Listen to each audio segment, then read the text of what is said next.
Algebra 2 students, I'm going to go over two homework problems from 832. So the first one is 8-147, and this is a little bit of a review from 831. It says Spud has done it again, and this relates back to problem 8-139, so make sure you do that one first. He's lost another polynomial function. This one was a cubic written in standard form. He knows that there were two complex zeros.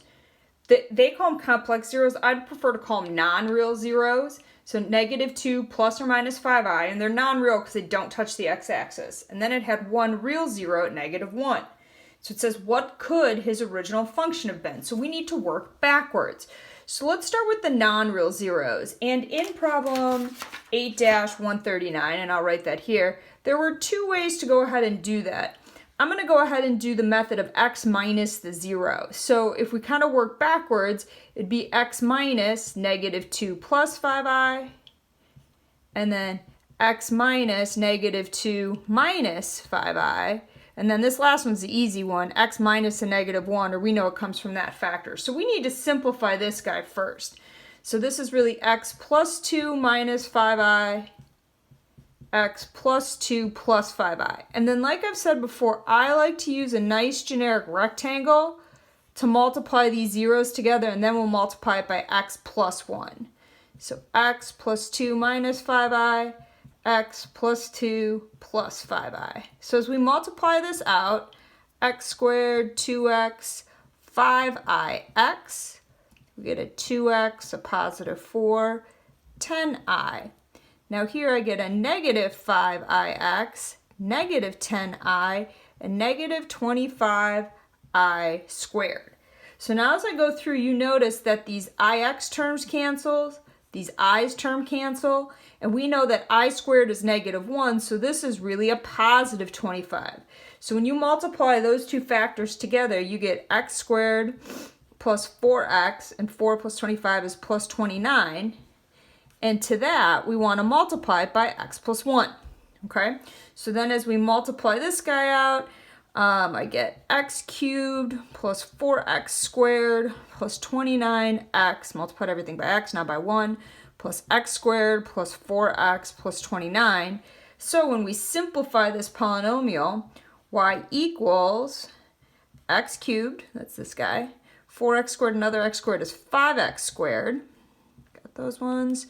29x and 4x is 33x, and then our constant term is 29. So that is a possible cubic polynomial that shares those, that has those real and non-real zeros. Okay? So now let's also take a look at 8-154. This is very similar to today's lesson. So 8-154 says they have a graph, okay? So use your book to look at the graph. And it says the graph of p of x equals x cubed plus 4x plus x minus 26 is shown. Use the graph to find one solution. So how do we use the graph? Well, we're looking for that real zero. So the real zero there is at 2. So I know that one of the solutions for p of x to equal 0 is x equals 2. Then it says use the remainder theorem to find a factor of p of x. Well, if x equals 2, that means the factor is x minus 2.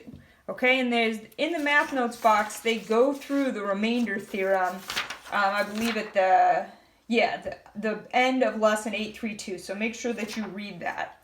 So now, because that was x equals 2 was an x-intercept, this is a root, okay, or a factor of the polynomial. Let's go ahead and find all of the factors. So if p of x, we're going to do some division here. X cubed plus 4x squared plus x minus 26, and we're going to divide it by that real integer root. And that's what 832 went through. So again, set up a generic rectangle to do my division. What we divide by goes here, x minus 2, we don't need this top. And then typically they like to write the original polynomial underneath, just to make sure that all of your terms are taken care of. Okay, so then you start with the x cubed here. X times what gives me x cubed? This is x squared. Then we multiply, so -2x squared.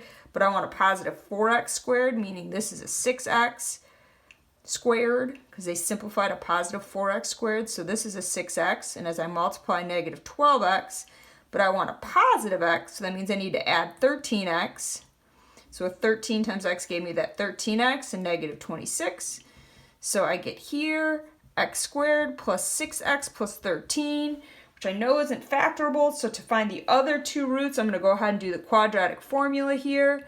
So x equals negative 6 plus or minus b squared is 36 minus 4 times 1 times 13 all over 2a. So x equals negative 6 plus or minus 4 times 13, I believe, is 52.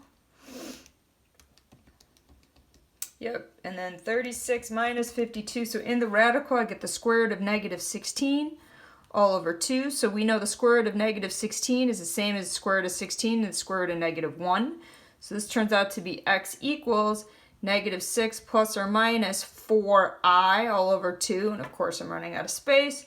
So if I write that up there, x equals negative 3 plus or minus 2i. So what are all of our roots? Well, we have x equals 2 was the original, x equals negative 3 plus 2i, and x equals negative 3 minus 2i. Which also makes sense because the graph only had one x-intercept, but it was a cubic, meaning that the other two roots were non-real. Bye, guys.